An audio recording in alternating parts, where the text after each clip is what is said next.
So guys, जैसा कि हमने पिछले एपिसोड में देखा कि आओ चेन जिन्यू का खत लेकर मोन सिटी टास्क पूरे करने आया था, जहां उसे ली जिन और नालन मिले थे और उसने पहला और दूसरा टास्क पूरा कर लिया था। जब वो लिन जी के साथ तीसरे टास्क के लिए जा रहा था, तभी वहां पर वही आदमी जिसने पहले हाओ चेन को धक्का दिया था वो वहां फिर से आ जाता है। अब हम देखते हैं कि आदमी वहां आते ही सभी से कहने लगता है कि क्या छोटा बच्चा भी क्वासी नाइट हो सकता है, यहाँ जरूर चीटिंग हुई है, जरूर इसके परिवार वालों ने यहाँ इन्हें कुछ पैसे दिए होंगे। सभी उस आदमी की बातों को सुनकर हाओ चेन के ऊपर जोर जोर से हंसने लगते हैं। ली जिन आगे आकर कहती है कि तुम्हारी प्रॉब्लम क्या है, लेकिन हाओ चेन उन्हें रोक देता है और उन लोग तीसरे टास्क की तरफ जाने लगते हैं। जब हाओ चेन वहाँ खड़ी एक लड़की से पूछता है कि अब उसे क्या करना होगा, तो वो लड़की उसे बताती है कि तीसरे टास्क के लिए क्वासी नाइट का बेस देना होगा जो उसके पास है। जब हाओ चेन उन्हें अपना बेस दे रहा होता है तो आदमी जो बहुत बड़ा और बलशाली लग रहा था वो अपने एक साथी से उस बेच को लाने का इशारा करता है और वो आदमी उसे छीनकर उस आदमी के पास फेंक देता है। ली जिन कुछ कहती उससे पहले हाओ चेन उन्हें रोक देता है और उस आदमी के पास जाकर उससे आराम से वो बेच मांगता है, लेकिन वो आदमी उसे वो बेच नहीं देता। हाओ चेन दोबारा उस आदमी से कहता है और अब हाओ चेन को गुस्सा आने लगता है। तभी वो आदमी उससे कहता है अपनी माँ से बोलो कि वो ले जाएगी। हाओ चेन को यह सुनकर बहुत ज्यादा गुस्सा आ जाता है और वो अपनी तलवार आगे करके उस आदमी से कहता है कि मेरी माँ के बारे में कुछ मत कहो, और वो इसे आगे कहता है कि मैं क्वासी नाइट तुम्हें चैलेंज करता हूँ और ये लड़ाई तभी खत्म होगी जब कोई एक मरेगा। वो आदमी हाओ चेन से कहता है कि ठीक है बच्चे। इसके बाद उनकी लड़ाई शुरू होती है और जो वहाँ पर लोग खड़े थे सभी उस आदमी की तरफ थे और उसका नाम ले रहे थे और कह रहे थे मार दो उसे। वो आदमी भी बहुत खुश हो रहा था। वही हाओ चेन मनी मन में कहता है कि जिंगू ने कहा था कभी भी अपनी स्किल का गलत इस्तेमाल मत करना, लेकिन जब सामने दुश्मन हो तो उसे खून से नहला देना। और ये कहते ही हाओ चेन भी अपनी तलवार निकाल लेता है। वो आदमी उसे बुलाता है और कहता है दिखाओ अपनी ताकत। हाओ चेन तेजी से उसकी तरफ जाता है और उस पर हमला करता है और बहुत तेजी से उसे मारता है, उसे मारने का मौका ही नहीं देता। जब हाओ चेन थोड़ा रुकता है तो आदमी उसके ऊपर हमला करता है, लेकिन यहाँ पर हाओ चेन डिवाइन डिफेंस का इस्तेमाल करता है जिससे आदमी दूर जाकर गिरता है। ये देखकर सभी बहुत हैरान होते हैं। साथ ही इस आदमी को अब बहुत ज्यादा गुस्सा आ जाता है और हाओ चेन की तरफ तेजी से बढ़ता है, लेकिन हाओ चेन बड़े आराम से लड़ता है और अब हाओ चेन व्हाइट स्वॉर्ड का इस्तेमाल करता है। जब वो अपनी व्हाइट स्वॉर्ड को रोक रहा था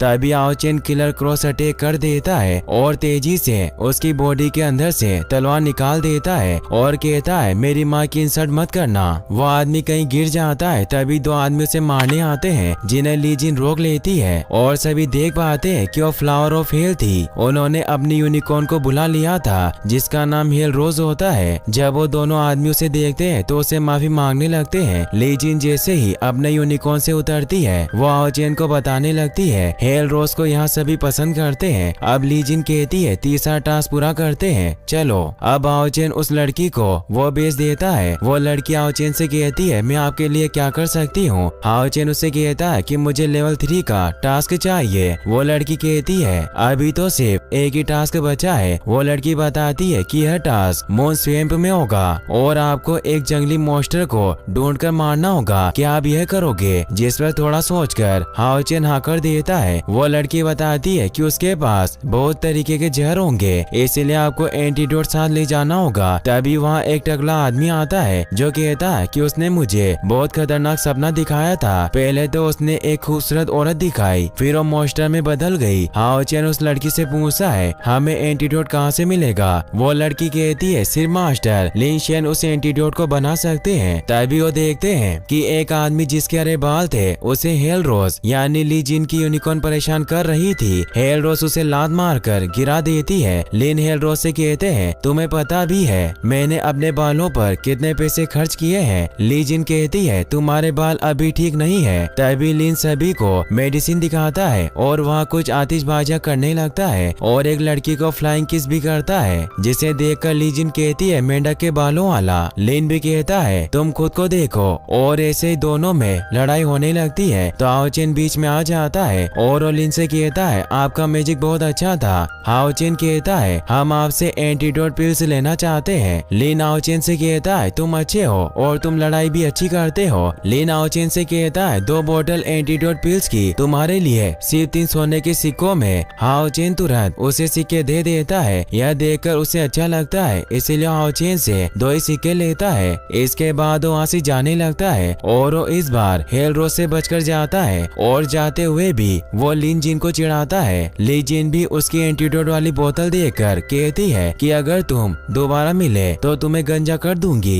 इसके बाद ली जिन अपने हेलरोज यानी यूनिकॉर्न पर आओचेन को बिठाकर निकल जाती है मोन स्वयं के लिए, जहाँ उन्हें एक मॉन्स्टर को खत्म करके अपना तीसरा टास्क पूरा करना था। जब वो आसमान में होते हैं तो आओचेन को बहुत मजा आ रहा होता है, उसे बहुत अच्छा लगता है। आओचेन पूछता है कि मुझे ऐसा माउंट कब मिलेगा। ली जिन कहती है जब तुम नाइट माउंटेन बन जाओगे। साथ ही वो बताती है कि एक जगह है नाइट शिरीन, जहाँ अलग अलग तरह के बहुत सारे स्ट्रॉन्ग जानवर पाए जाते हैं। वो कहती है जब तुम लेवल 3 के नाइट बन जाओगे तब तुम माउंटेन पर जाकर एक बिश चुनोगे। ली जिन बताती है कि उन्हें हेलरोज वहीं मिली थी और फिर हम एक पक्के दोस्त बन गए। ली जिन बताती है कि वहाँ जाना आसान नहीं है, वहाँ हर साल सिर्फ कुछ ही नाइट जा पाते हैं। फिर आओचेन से कहती है कि परेशान होने की बात नहीं है, क्योंकि तुम एक कौसी नाइट हो, तुम वहाँ जरूर जाओगे। अब वो कहती है पहले टास्क पूरा करते हैं और मून स्वेम में पहुँच जाते हैं। वही हम मून स्वेम में देखते हैं जहाँ एक कौवा उड़ता हुआ आकर बैठ जाता है। यह जगह बहुत ही खतरनाक लग रही थी। तभी हम वहाँ एक मॉन्स्टर को देख पाते हैं जो बहुत खतरनाक था, जिससे वहाँ बैठे सारे कोए बहुत डर जाते हैं और जैसे वो उड़ते हैं सभी मारे जाते हैं। और हम इस मॉन्स्टर को देख पाते हैं जिसकी लंबी पूंछ और शरीर बड़ा और आंखें हरी थी। वहीं दूसरी तरफ हम इसी जगह पर ली जिन और आओचेन को देखते हैं जहाँ ये लोग थे। ये जगह बहुत खूबसूरत थी क्योंकि यह बहुत चमकदार जगह थी, जिसे देखकर आओचेन को बहुत अच्छा लगता है। साथ ही ली जिन को भी। वहाँ वो एक पौधे को देखते हैं जिसका नाम ली जिन लेनिन घास बताती है। और जब वो दूसरी तरफ जाते हैं तो वहाँ बहुत सारी लेनिन घास थी। तभी आओचेन को एक पौधे को देखकर कुछ अजीब लगता है, लेकिन वो आगे बढ़ जाते हैं। तभी आओचेन ली जिन को कुछ बोलता है, लेकिन जब वो देखता है कि वो तो उसकी बात नहीं सुन रही, उन्हें कुछ हो गया था जैसे कि वो किसी और के कंट्रोल में हो। तभी ली जिन की आँख खुल जाती है और वो आओचेन से कहती है शायद मुझे नींद आ रही है। तभी वो उसी जगह पहुंच जाते हैं जो बहुत वीरान पड़ी थी। वो इतनी चमक नहीं रही थी। अचानक से सारे कौवे उन्हें देखकर उड़ जाते हैं। ली जिन आओचेन को कहती है कि जांगली यहीं कहीं होगा, संभल कर चलना। तभी हम पानी में एक बड़े से मगरमच्छ को देखते हैं जो कि उन्हीं की तरफ बढ़ रहा था, जिसका आओचेन और लिन जी को पता नहीं था। वो दोनों उस पानी के ऊपर पड़े एक पेड़ पर खड़े थे और दोनों वो एंटीडोट पिल्स लेने वाले थे। तभी वो मगरमच्छ पानी में से निकलकर उनके ऊपर हमला कर देता है, जिससे उनकी एंटीडोट पिल्स भी नीचे गिर जाती है। तभी वो मगरमच्छ रुक जाता है और वापस चला जाता है। साथ ही सारे कौवे भी वहाँ से उड़कर चले जाते हैं। तभी एक अजीब सा हरा धुआं होता है और अगले पल वो जगह एक खूबसूरत जगह में बदल जाती है। आओचेन और ली जिन को लगता है यहाँ मॉन्स्टर आने वाला है, इसीलिए अपनी तलवार निकाल कर तैयार हो जाते हैं। लेकिन तभी वो देखते हैं कि पहाड़ की दूसरी तरफ से एक छोटा सा प्यारा सा क्रिएचर वहाँ जाता है और ली जिन उसके पास चली जाती है और उसे प्यार से देखने लगती है। तभी हम देख पाते हैं उनकी आंखें भी अब हरी होने लगी थी, मतलब वो मॉन्स्टर उन्हें कंट्रोल करने की कोशिश कर रहा था और यह भी उसकी एक चाल थी। वही आओचेन सोच रहा था कि ये किस तरह का मॉन्स्टर है। मास्टर जिंगयू ने तो कभी ऐसे किसी मॉन्स्टर के बारे में नहीं बताया। और हम देखते हैं अब आओचेन भी उस मॉन्स्टर के कंट्रोल में आ गया था। वहीं दूसरी तरफ ली जिन जो उस छोटे से क्रिएचर के पीछे जा रही थी और उनके पीछे आओचेन भी। आओचेन ने चलते चलते अपनी तलवार भी छोड़ दी। वहीं दूर से वो मॉन्स्टर आओचेन को ही देख रहा था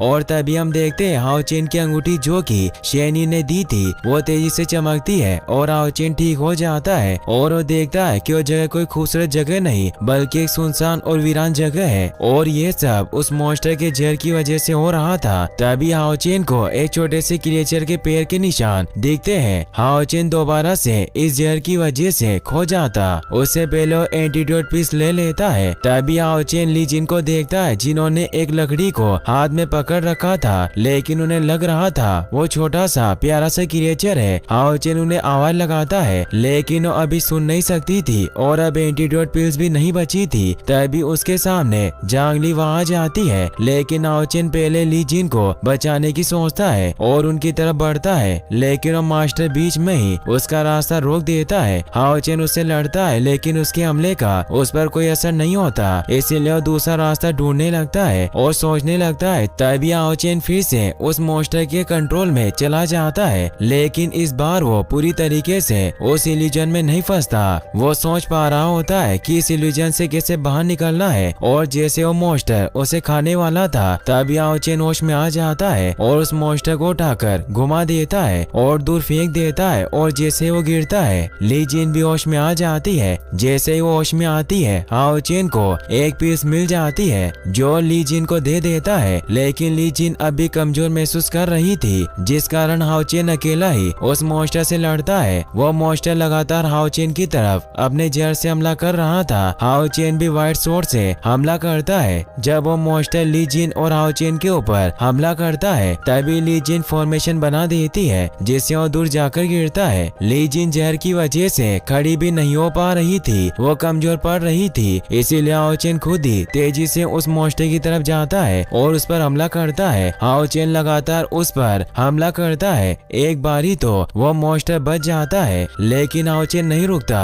और उस पर अटैक करता है। जैसे वो मॉन्स्टर नीचे की तरफ गिरता है तभी नीचे से एक अटैक ली जिन भी कर देती है और वो मॉन्स्टर वापस ऊपर की तरफ जाता है, और ऊपर हाओ चेन था और वो तेजी के साथ क्रॉस किलर स्लैश स्किल का इस्तेमाल करता है और उसे मार देता है। तभी उसके अंदर से एक क्रिस्टल निकलता है और वो देखते हैं कि वो बड़ा सा मॉन्स्टर गिरते हुए छोटे से प्यारे से मॉन्स्टर में बदल जाता है और उसे एक मगरमच्छ खा जाता है। हाओ चेन उसे बचाने के लिए जाता उससे पहले ही ली जिन उसे रोक देती है और कहती है कि ये सब शायद एक दूसरे से मिले हुए हो सकते हैं। हाओ चेन ली जिन से उस क्रिस्टल के बारे में पूछता है। ली जिन कहती है ये जादुई क्रिस्टल है और वो इसी की शक्तियों का इस्तेमाल करके सभी को कंट्रोल करता था। अब बस इन्हें ये क्रिस्टल देकर हाओ चेन को अपना तीसरा टास्क पूरा करना था। अब जब वो वहाँ से जा रहे थे तभी ली जिन अपने मन में कहती है आज हाओ चेन ने मेरी जान बचाई है, लगता है मुझे और स्ट्रॉन्ग बनना होगा। वहीं हाओ चेन उस अंगूठी को देख रहा था और सोच रहा था कि क्या मैं आज इस अंगूठी की वजह से बचा हूँ। उनके वहाँ से जाने के बाद हम देखते हैं कि जांगली अभी जिंदा था। अब वो दोनों मून सिटी वापस आ जाते हैं और हाओ चेन अपना तीसरा टास्क पूरा करता है और वहाँ से निकल जाता है और ली जिन को बाय भी करता है। लेकिन नालन ली जिन को कहते हैं कि वो जल्दी यहाँ वापस आ जाएगा, परेशान मत होना। ली जिन कहती है कि क्या आप सच कह रहे हो? वो कहते हैं कि हाँ। अब हम हाओ चेन को देखते हैं जो वापस जाते हुए काफी खुश था और भागते हुए कह रहा था कि मास्टर जिंगयू को यह बताने के बाद मैं अपनी माँ के पास जाऊंगा। उसे वहाँ बहुत सारे फूल दिखते हैं तो जिंगयू के लिए वो फूल ले जाने की सोचता है। जब हाओ चेन वहाँ पहुँचता है तो अपनी माँ को वहाँ देखता है जो खांस रही थी और उनके मुंह से खून निकल रहा था। तभी वो नीचे गिरने लगती है, लेकिन जिंगयू ने पकड़ लेते हैं। ये सब देखकर हाओ चेन को कुछ समझ नहीं आता और वो अपनी तलवार बाहर निकाल लेता है। तभी जिंगयू उसे उठाकर दूर फेंक देते हैं और जैसे वो गिरता है वो बेहोश हो जाता है। और फिर हमें 10 साल पहले का सीन दिखाया जाता है जहाँ हम बायू और जिंगयू को साथ देखते हैं, जहाँ जिंगयू ने थ्रोन ऑफ सील जीत लिया था और लड़ाई खत्म हो चुकी थी। जिंगयू और बायू साथ खड़े थे। बायू कह रही थी कि आज तो कोई मेटेओराइट नहीं गिर रहा, अब मैं कैसे कोई विश मांगूंगी। बायू जिंगयू से पूछती है कि क्या तुम्हें इन बातों पर भरोसा नहीं? वो कहते हैं कि नहीं, लेकिन वो फिर भी बायू के लिए अपने मैजिक से एक मेटेओराइट गिरा देते हैं, जिसे देखकर वो बहुत खुश होती है और साथ ही विश करने को कहती है और बताती है कि अगर हमने साथ विश नहीं की तो विश पूरी नहीं होगी। कुछ लोग जीत के जश्न में दूर गाने बजाते हैं तो बायू डांस करने को कहती है, लेकिन जिंगयू को भीड़ में जाना पसंद नहीं था, इसीलिए जिंगयू को वही डांस करने को पूछती है, जिस पर वो हाँ भी कर देते हैं।